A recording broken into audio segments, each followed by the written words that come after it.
Mimi Edward Jonas Mpogolo, mkuu wa wilaya ya Ilala,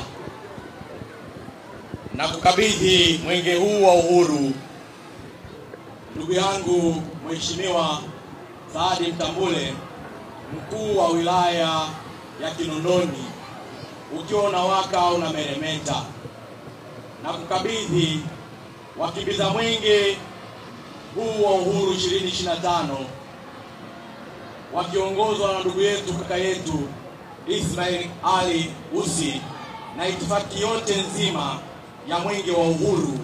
Mimi Saadi Ahmad Mtambule, mkuu wa wilaya ya Kinondoni, ninakiri kupokea mwenge huu wa uhuru kutoka kwa ndugu yangu Mheshimiwa Edward Mpogolo, mkuu wa wilaya ya Ilala.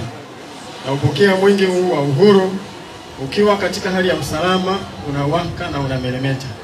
Sambamba na mwenge huu wa uhuru, nakiri kuwapokea vijana mahiri na shupavu wakimbiza mwenge wa uhuru kitaifa 2025 wakiongozwa na ndugu yetu Ismail Ali Usi, pamoja na hawa viongozi wakimbiza mwenge wa uhuru kitaifa. Nakiri pia kuwapokea waratibu kitaifa wakimbiza mwenge wa uhuru ngazi ya mkoa.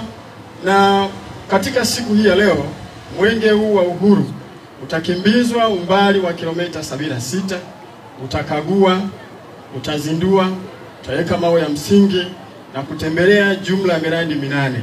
Miradi hii yote ina thamani ya shilingi bilioni 3 na milioni 61, ikiwa mapato ya ndani ya halmashauri manispaa ya Kinondoni ni shilingi bilioni 2 milioni 736, fedha kutoka serikali kuu shilingi milioni 281, fedha za wahisani shilingi milioni 43.